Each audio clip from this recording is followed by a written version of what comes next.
Good evening बच्चों, न्यूरेज agriculture academy के online platform पर एक बार फिर से स्वागत है। आज हम लोग मैकेनिक्स पढ़ेंगे। मैकेनिक्स मतलब यांत्रिकी, और यांत्रिकी का पहला टॉपिक है मात्रक, मापन मात्रक और बीमा, मेजरमेंट यूनिट एंड डायमेंशन। तो मापन क्या होता है? किसी भी राशि को या किसी भी मान को मापने के लिए उसके दो मान होते हैं। पहला है, याद करेंगे, मापन।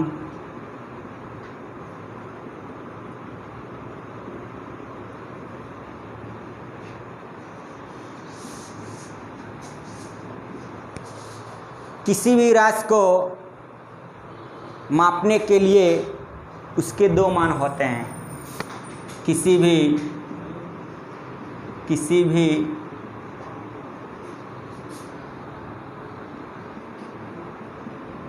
राशि को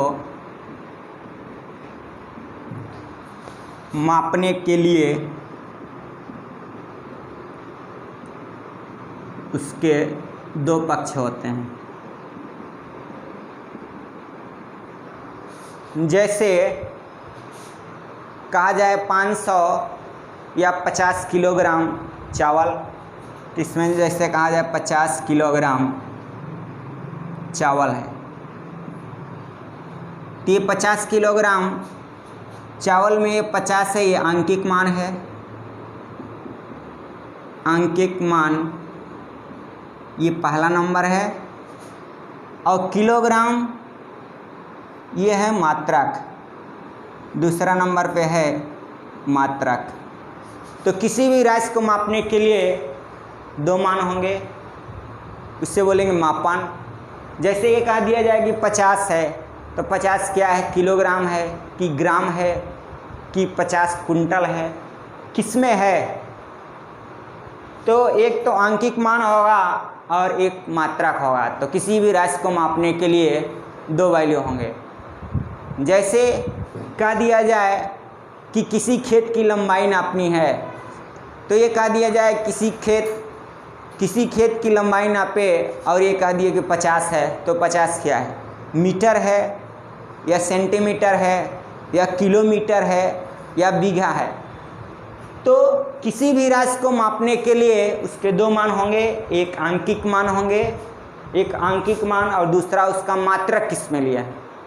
मात्रक किस में है? किलोमीटर में है, मीटर में है, ग्राम में है, किलोग्राम में है, तब उसको सही से डिटरमाइन किया जाएगा कि ये किस में है, किसे बोलेंगे मापन। उसके बाद हम लोग पढ़ेंगे मापन क्या है। किसी भी राशि को मापने के लिए उसके दो पक्ष होते हैं। पहला आंकिक मान। आंकिक मान उसका वैल्यू कितना है? मात्रक किस में है, कि ग्राम में है कि किलोग्राम में है, किसे बोलेंगे मापन। इसके बाद हम लोग पढ़ेंगे राशियाँ।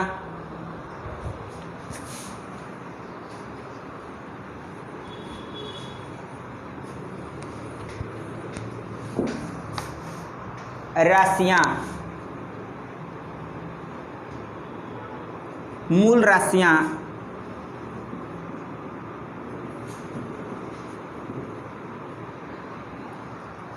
Fundamental particle, fundamental quantity, fundamental quantities. मूल राशियाँ वे राशियाँ जो किसी दूसरे राशि पर निर्भर नहीं करती, वो स्वतः अपने आप में अकेली होती है, उससे बोलेंगे मूल राशियाँ। तो इसको याद करेंगे, वे राशियाँ जो किसी दूसरे पर निर्भर नहीं करती,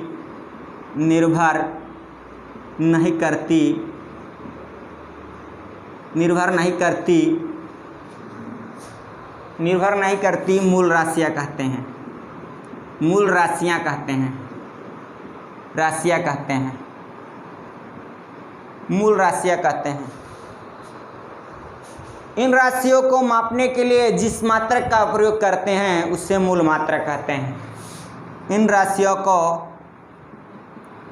राशियों को मापने के लिए जिस मात्रक का प्रयोग करते हैं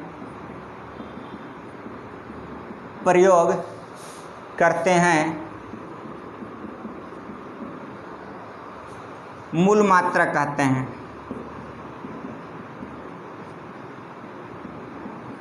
मूल मात्रक कहते हैं। मूल राशियाँ 7 होती हैं, इनकी संख्या 7 होती है। इनकी संख्या 7 होती है।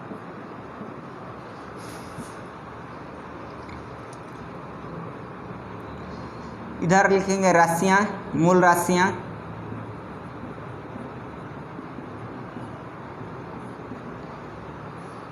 मूल राशियाँ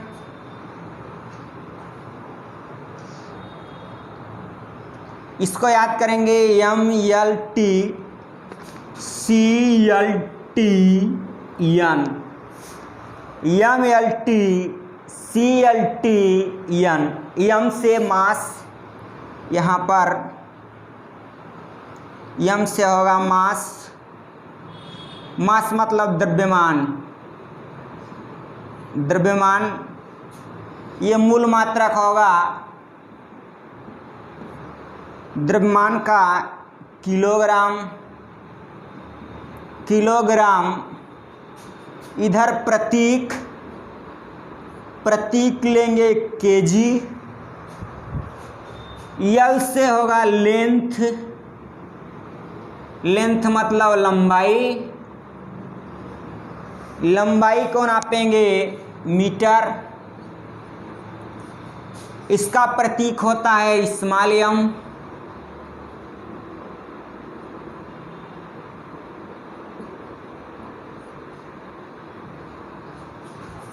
आगे कहेगा टेम्परेचर। टेम्परेचर मतलब होगा ताप। ताप को केल्विन में नापेंगे। केल्विन, देखो ताप को डिग्री सेल्सियस में भी नापते हैं और ताप को फ़ारेनहाइट में भी नापते हैं, लेकिन यहाँ पर ताप को केल्विन में ही क्यों नापते हैं? क्यों? क्योंकि ये SI सिस्टम लेते हैं। ये हम जो मूल मात्रक लेते हैं, ये SI, ये मूल राशियाँ जो लिया गया है वो SI सिस्टम है। इंटरनेशनल सिस्टम लेते हैं हम। केल्विन का मान इंटरनेशनल सिस्टम में है, तो केल्विन का यहाँ पर K लेंगे। केल्विन K से लेते हैं क्योंकि इन राशियों को अभी ये बताएंगे किसमें इंटरनेशनल सिस्टम में रखा गया है। अनसेल्सियस में नहीं लेंगे ताप को, और न फ़ारेनहाइट में लेते हैं ताप को, केल्विन में लेते हैं। तो इसे K से प्रदर्शित करते हैं, केल्विन। तो K। आगे कहेगा करंट। करंट मतलब हुआ धारा, और धारा को एम्पियर ने खोजा था, तो एम्पियर का प्रतीक होगा, ये कैपिटल A होता है, यहाँ स्मॉल a नहीं लेंगे, कैपिटल A लेते हैं क्योंकि ये वैज्ञानिक थे एम्पियर। उन्होंने धारा खोजा तो ये नाम दिया गया। यहाँ स्मॉल a नहीं लेंगे, ये इसमें इंटरव्यू में पूछा गया था। यहाँ पर एम्पियर कैपिटल A में लिया जाता है क्योंकि एम्पियर वैज्ञानिक थे। यहाँ पर ल्यूमिनस इंटेंसिटी, इससे बोलेंगे ज्योति तीव्रता। ज्योति तीव्रता, और ज्योति तीव्रता को कैंडेला, इससे बोलेंगे CD। और T है यहाँ से टाइम, और टाइम मतलब समय, और समय को सेकेंड, समय को सेकेंड, और इसको S या SC। यानी यहाँ पर स्पेस नहीं है इसलिए यहाँ पर लिख दे रहे हैं यन को बोलेंगे amount of substance. Amount of substance, space नहीं, इसका मान यहाँ लिख दे रहे हैं। इसे बोलेंगे पदार्थ की मात्रा। पदार्थ की मात्रा, इसको नापेंगे मोल में, ऐसे यन से प्रदर्शित करेंगे। इसको यहाँ पर प्रतीक लेते हैं यन, या मोल लिखते हैं। मोल का मोल लिखेंगे। फिर से देखो यहाँ पर ऐसे याद करेंगे, MLT CLT N, 7 राशियाँ हुई। MLT CLT N 7 राशियाँ हैं। तो पदार्थ की मात्रा को अमाउंट ऑफ सबस्टेंस मोल में नापते हैं, मोल से व्यक्त करेंगे। ये सब जो लिया गया है ये SI सिस्टम में होता है, इंटरनेशनल सिस्टम। अभी हम बताएंगे क्या है, मात्रा की कितनी पद्धतियां हैं, अभी इसके आगे है। तो कुल राशियां 7 हैं, MLT CLT N। आगे देखते हैं पूरक राशियां।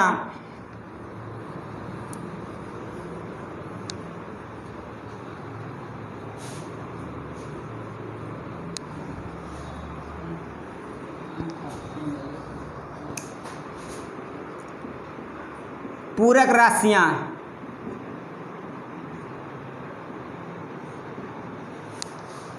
वे राशियां जो मूल राशि नहीं हैं लेकिन किसी राशि को पूरा करने के लिए प्रयोग की जाती हैं, पूरक राशियां कहते हैं।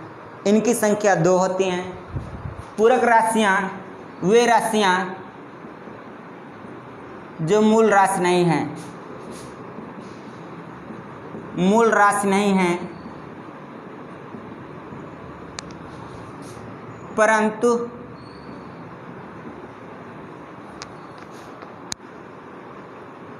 मूल राशि की तरह प्रयोग की जाती है, प्रयोग की जाती है। पूरक राशियां कहते हैं।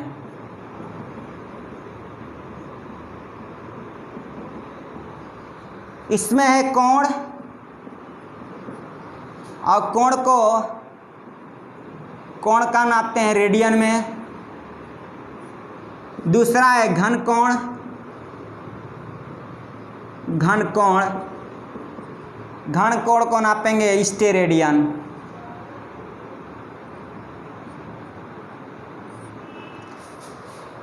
कोण और घन कोण ये 2 पूरक राशियां हैं, कोण और घन कोण। अब देखो सवाल कैसे निकालेंगे, ये लर्न है। देखो हमेशा मूल राशियां हमेशा अकेली होंगी, मूल राशियां हमेशा अकेली होंगी। अगर एक से अधिक राशियां मिल गई तो व्युत्पन्न कुछ नया उत्पन्न होगा, इससे बोलेंगे व्युत्पन्न राशियां। कहोगे सर जी जरा फिर से बताओ, तो जैसे कहेगा कि लंबाई गुणित चौड़ाई, तो लंबाई का यल चौड़ाई का यल ये हो गया यल स्क्वायर, और यल स्क्वायर हो गया क्षेत्रफल जो कि व्युत्पन्न राशि है। तो क्षेत्रफल ये व्युत्पन्न राशि है। तो मूल राशियों के मिलने से जो राशियां उत्पन्न होती हैं उसे बोलेंगे व्युत्पन्न राशि। जब भी दिख जाए हमेशा अगर अकेला है उसके अलावा कोई नहीं है, अकेला अगर क्वांटिटी दिख जाए तो मूल राशि है।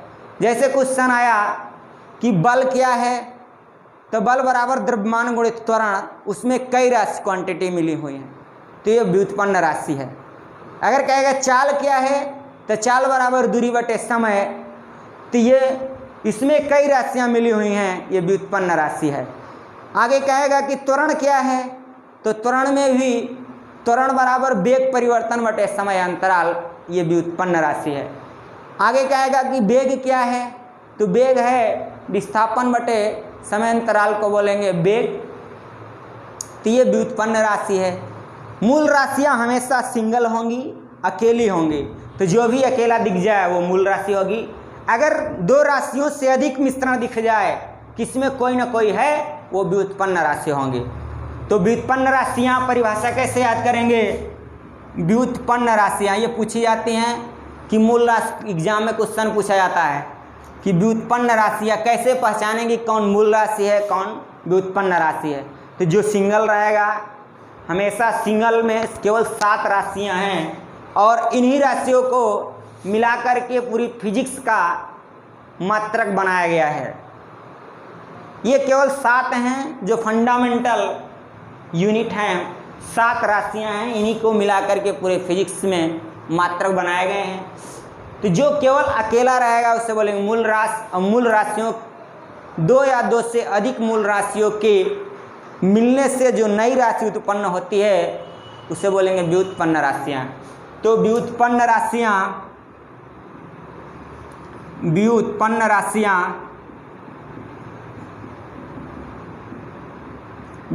राशियाँ डिराइव्ड यूनिट, व्युत्पन्न राशियाँ 2 या 2 से अधिक राशियों के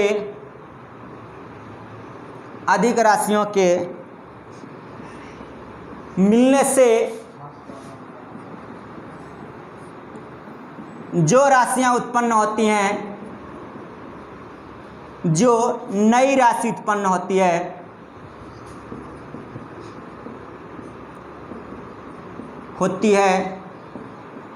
उसे व्युत्पन्न राशियां कहते हैं।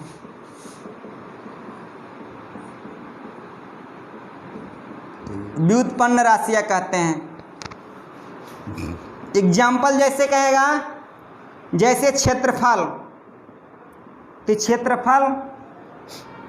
क्षेत्रफल में होगा लंबाई गुणित चौड़ाई। लंबाई का ये मूल राशि यल है, चौड़ाई का मूल राशि यल है, तो क्षेत्रफल क्या हुआ? व्युत्पन्न राशि। जैसे कहेगा चाल बराबर दूरी बटे समय, दूरी का यल, समय का टी, ये दोनों मूल राशि हैं। लेकिन मूल ये अगर मल्टीप्लाई हो, गुणा हो या भाग हो, 2 राशि आपस में मिल रही हैं तो इसे बोलेंगे व्युत्पन्न राशियाँ। अगर आंसर को पकड़ना है तो कैसे पकड़ेंगे? आंसर को पकड़ना है तो अगर सिंगल रहेगा तो वो मूल राशि होगी। अगर सिंगल के अलावा अगर आपस में मैचिंग हो गई तो कोई ना कोई उत्पन्न होगा, उसे बोलेंगे व्युत्पन्न। जैसे लंबाई और ये लंबाई गुणित चौड़ाई, इसे बोलेंगे क्षेत्रफल।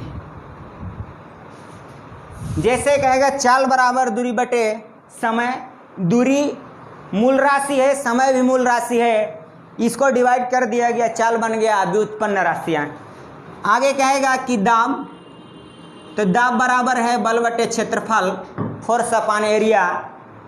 ये व्युत्पन्न राशि है, क्योंकि फोर्स है, ये क्षेत्रफल है, मूल राशियों के मिलने से बनी है। तो जो भी अगर सिंगल आ जाए, दिख जाए कि तो आपके ऑब्जेक्टिव में बहुत बार हर साल एक क्वेश्चन आ जाता है कौन मूल राशि है कौन व्युत्पन्न राशि है। तो जब भी अगर सिंगल दिख जाए राशि अकेली तो वो मूल राशि होगी, और उसके अलावा लगे कि इसमें कोई और है तो वो व्युत्पन्न राशि होगी। और व्युत्पन्न राशि में जैसे कुछ मात्रक पूछे जाते हैं, हर साल पूछे जाएंगे। जैसे पूछा जाता है आवृत्ति का मात्रक होता है हर्ट्ज। आवृत्ति का मात्रक कहेगा स्वप्रेरकत्व, तो स्वप्रेरकत्व इसका मात्रक पूछा जाता है हेनरी। ये व्युत्पन्न राशि हैं, व्युत्पन्न राशि, और इसके ये मात्रक हर साल पूछे जाते हैं। जैसे कहेगा कार्य कामा ऊर्जा, कार्य, आगे कहेगा इलेक्ट्रॉन वोल्ट,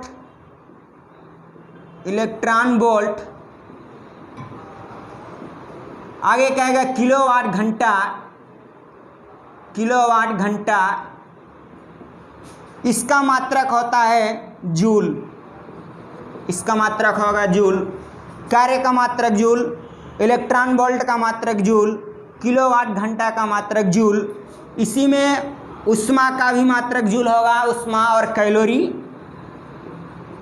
ये अलग बात है कि कुछ रिलेशन होता है, तो उष्मा और कैलोरी इसका भी मात्रक क्या होगा? जूल होगा, तो इसका मात्रक जूल होगा। आगे कहेगा कि दाब और प्रतिबल, दाब और प्रतिबल इसका मात्रक होता है पास्कल। तो ये पूछा गया पास्कल किसका मात्रक है, हर साल आ जाता है। तो दाब और प्रतिबल इसका मात्रक है पास्कल। आवृत्ति का मात्रक हर्ट्ज, स्वप्रेरकत्व का मात्रक हेनरी, कार्य इलेक्ट्रॉन वोल्ट, ये इलेक्ट्रॉन वोल्ट बहुत बार पूछा गया है। किलोवाट घंटा ये भी ऊर्जा का मात्रक है। ऊष्मा, कैलोरी ये सब ऊर्जा हैं और इसका मात्रक होगा जूल। आगे पूछा जाता है शक्ति का मात्रक, शक्ति का मात्रक, तो शक्ति का होगा वाट। ये भी पूछा जाता है एक अश्व शक्ति 1 हॉर्स पावर बराबर 746 वाट, यहाँ पर लिख दिए। अभी आगे बताएंगे भी कि शक्ति का मात्रक वाट, ये बहुत बार पूछा गया है। और मात्रक होता है उसको बताया जाएगा।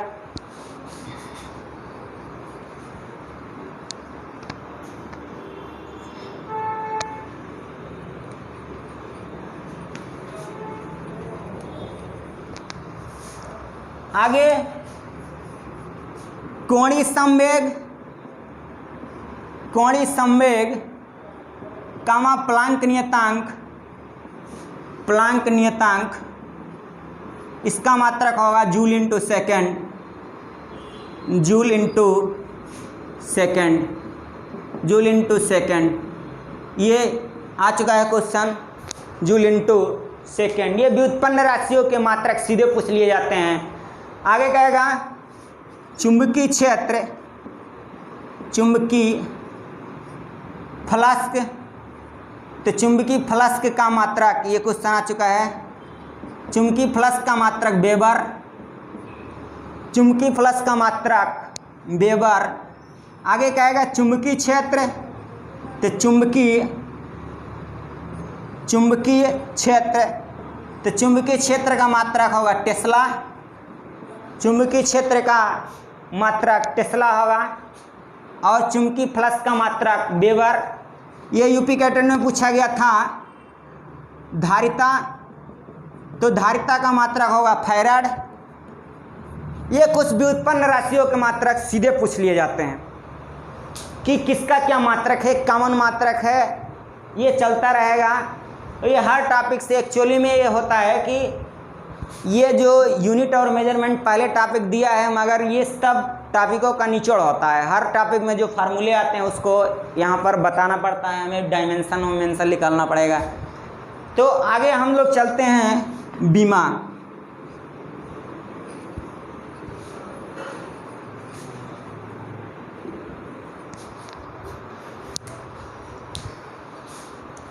तो हम लोग पढ़ेंगे बीमा,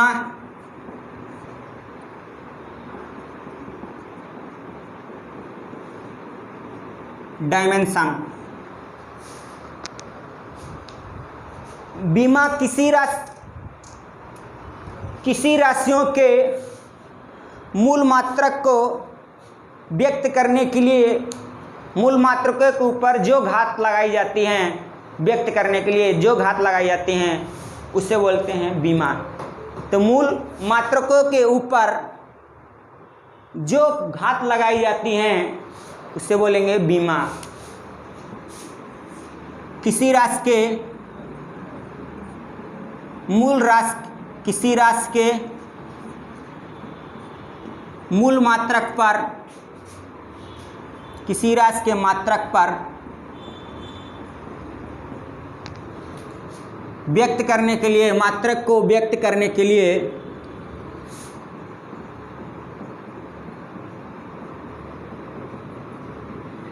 जो घात लगाई जाती है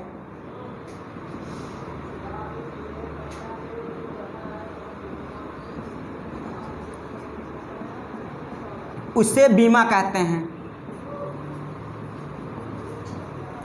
यहाँ से हर साल क्वेश्चन आ जाता है, हम वही क्वेश्चन कराएंगे जो एग्ज़ाम में आए हुए क्वेश्चन हैं और अच्छे अच्छे हैं। जैसे यहाँ पर थोड़ा अच्छे से देखेंगे कि कैसे बीमा निकालते हैं। जैसे लंबाई के लिए हम लेंथ मीन्स होता है लंबाई, तो इसका हम यल लेटर लेते हैं बीमा के लिए। आगे कहेगा समय, तो समय को टाइम बोलेंगे, तो टाइम के लिए यहाँ टी लेंगे। आगे कहेगा द्रव्यमान, तो द्रव्यमान होगा मास, इसके लिए यम लेंगे। आगे कहेगा धारा, धारा होगा एम्पियर में नापते हैं, ये करंट का एम्पियर में नापते हैं, तो इसको ए लेंगे और यहाँ कैपिटल ए लेते हैं क्योंकि ये वैज्ञानिक है। धारा, आगे कहेगा ताप, ताप को आगे टेम्परेचर, तो यहाँ पर क्या टी लेंगे? नहीं, टी नहीं लेंगे यहाँ पे, ताप टेम्परेचर इसे टी। अब ये वैज्ञानिकों को प्रॉब्लम ये हुआ कि टाइम का भी टी है, टेम्परेचर का भी टी है, तो वहाँ पर वैज्ञानिकों ने कहा कि ऐसा करो, कुछ अल्टरनेट चेंजिंग करो इसमें, तो इसको हम लोग थीटा मानते हैं क्योंकि बीमा में प्रॉब्लम आने लगी वैज्ञानिकों को, इसलिए टेम्परेचर को थीटा मान लेते हैं। अब जैसे हमें निकालना है चाल, तो चाल बराबर होगा दूरी बटे समय। तो देखो दूरी मतलब लंबाई, लंबाई को 1 मीटर 2 मीटर 3 मीटर में नाप सकते हैं, तो लंबाई है, लंबाई का हम लेंगे यल और समय का लेंगे टी। अब इसका पावर 1 है, ये 1 छिपा रहता है, ये टी ऊपर जाएगा तो यल, और पावर 1 है तो ये -1 हो जाएगा, तो ये चाल का बीमा हो गया यल टी के पावर -1। अब जैसे कहेगा त्वरण, तो त्वरण बराबर होगा वेग परिवर्तन, वेग परिवर्तन बटे समय अंतराल, समय अंतराल, समय अंतराल वेग का, वेग मतलब चाल, यहाँ से बीमा पकड़ लो ऊपर से, तो यल टी के पावर -1, ये वेग मतलब चाल, ये है कि ये सदिश राशि है, अदिश राशि है, बीमा वही होगा, और समय का टी हो गया। अब ये -1 है, अगर ये देखो ये +1 है, ये -1 है, तो ये कटेगा नहीं, अगर समान होता तो कट जाता, तो यल टी के पावर ऊपर जाएगा तो ये -1 और टी के पावर -1 समान हो गया चिन्ह, तो ये यल टी के पावर -2, तो ये त्वरण, त्वरण का हो गया यल टी के पावर -2। आगे कहेगा बल, तो बल बराबर हो गया द्रव्यमान, द्रव्यमान गुणित त्वरण, और देखो त्वरण का हम यहाँ से पकड़ करके इस वाले को पकड़ करके यहाँ पर पुट कर दो, द्रव्यमान को यम ले लेंगे और त्वरण का यल टी के पावर -2, तो ये बल का बीमा आ जाएगा यम यल टी के पावर -2। आगे कहेगा कार्य, तो कार्य बराबर बल गुणित विस्थापन, विस्थापन।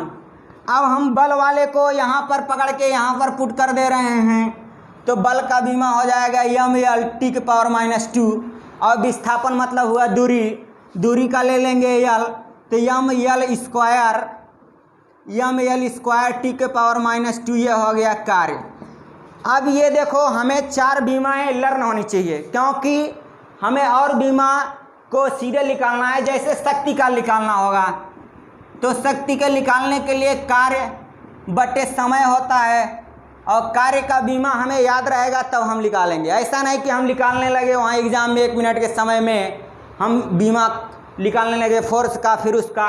ये 3-4 बीमाएँ याद होनी चाहिए, चाल का बीमा याद होना चाहिए, त्वरण का बीमा याद होना चाहिए, कार्य का बीमा, और ये कार्य और बल का बीमा याद होना चाहिए। 4 बीमाएँ याद होगी तो हर बीमा को हम आसानी से निकाल लेंगे, तो कम से कम 4 बीमाएँ याद होनी चाहिए। और देखो बच्चों, बात ये है कि समय हम लोग बोर्ड की तैयारी करेंगे तो उसके लिए केवल 4 महीने का टाइम है, और 30 चौक 120 दिन, 120 दिन का समय है, और हमारे पास 35 टॉपिक हैं, तो 35 टॉपिक, एक टॉपिक में 2 दिन का टाइम लेंगे, तो हम लेंगे 70 दिन में आपका कोर्स एक बार फिनिश हो जाएगा, फिर से रिवीजन कर देंगे।